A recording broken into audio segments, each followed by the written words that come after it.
Viewers, আশা করি আপনারা সবাই ভালো আছেন। আমি আপনাদের নেকময় ভালো আছি। আমি ডাক্তার এম.এ. ফেরদৌস। প্রতিদিনের মতো আজ চলে আসলাম নতুন একটি বিষয় নিয়ে, নতুন একটি ভিডিও নিয়ে। আজকে আলোচনা করব এক্সিরা মানে পুরুষের অন্ডকোষ ফোলা সম্পর্কে। তো এই বিষয়ে যারা জানতে চান তারা আমার ভিডিওটি সম্পূর্ণ দেখুন। প্রিয় দর্শক মণ্ডলী, আজকে যে ওষুধটির কথা বলব, এই ওষুধটির নাম হচ্ছে হাইড্রোকোটাইল কিউ, হাইড্রোকোটাইল কিউ বা মাদার টিনচার। এই ওষুধটি কোন লক্ষণে ব্যবহার করবে? এক্সিরা রোগীর অথবা অন্ডকোষ ফোলা রোগীর মানসিক ও শারীরিক দুর্বলতা যদি থাকে, সেক্ষেত্রে হাইড্রোকোটাইল কিউ ব্যবহার করবে।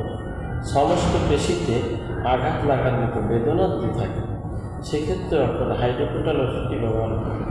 এই দুটি প্রধান লক্ষণ সহ এক্সিরা অন্য যে কোনো রোগের শ্রেষ্ঠ ঔষধ।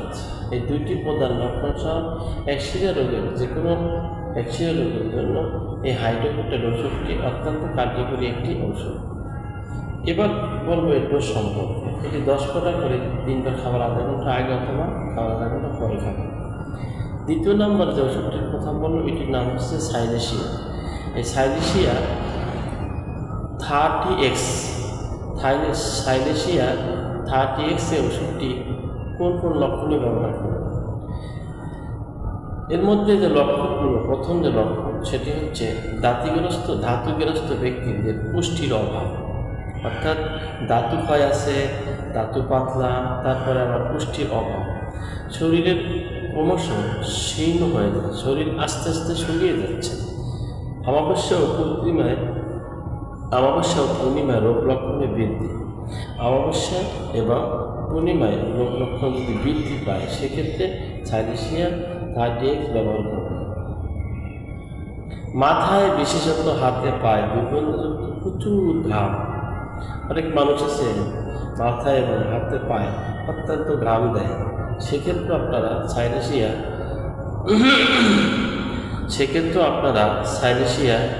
30X ব্যবহার করবেন।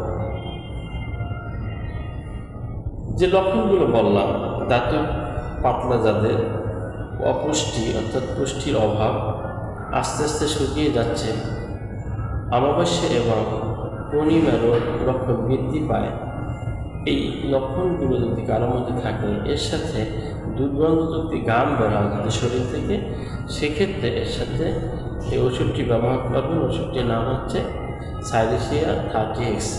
এই ওষুধটি 4টি করে ট্যাবলেট দৈনিক 3 বার খাওয়ার আধা ঘন্টা আগে অথবা খাওয়ার আধা ঘন্টা খাবেন। এই ওষুধটি 4টি করে ট্যাবলেট 3 বার খাওয়ার আধা ঘন্টা আগে অথবা খাওয়ার আধা ঘন্টা পরে খাবেন। এইভাবে যদি ওষুধগুলো নিয়মিত খান, তাহলে এক্সিরা আপনাদের ভালো হবে। তো আজকে বললাম এক্সিরা পার্ট 3। এই পার্ট 3তে যে ওষুধ থাকছে সেটির নাম হচ্ছে হাইড্রোকোটাইল। এক্সিরা পার্ট 3, এই ওষুধটির নাম হচ্ছে হাইড্রোকোটাইল। আজকে যে পার্ট 3তে ওষুধটি থাকছে, সেই ওষুধটির নাম হচ্ছে হাইড্রোকোটাইল। এই ওষুধটির লক্ষণ হচ্ছে শারীরিক দুর্বলতা, সমস্ত পেশিতে আঘাত লাগার মতো ব্যথা। এই দুটি প্রধান লক্ষণ সহ অন্য যে কোনো লক্ষণে এই হাইড্রোকোটাইল মাদার টিনচার আপনারা ব্যবহার করতে পারবেন। সেক্ষেত্রে 15 ফোঁটা, 10 থেকে 15 ফোঁটা 3 বার খাওয়ার আধা ঘন্টা আগে অথবা খাওয়ার আধা ঘন্টা পরে খাবেন। দ্বিতীয় নম্বরে যে ওষুধটির কথা বলবো, সেটি হচ্ছে সাইলেশিয়া 30X।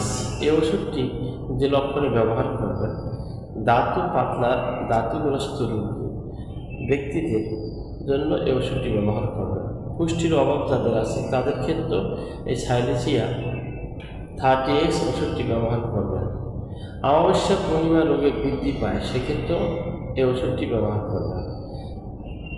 এছাড়া শরীর থেকে অত্যাধিক দুর্গন্ধযুক্ত ঘাম যদি কারো বের হয়, সেক্ষেত্রেও আপনারা এই ওষুধটি ব্যবহার করবেন। এই লক্ষণগুলো যদি কাদের কোনো অন্ডকোষ ফোলা রোগের মধ্যে পাওয়া যায়, তাহলে আপনারা সাইলেশিয়া 30X ওষুধটি ব্যবহার করবেন।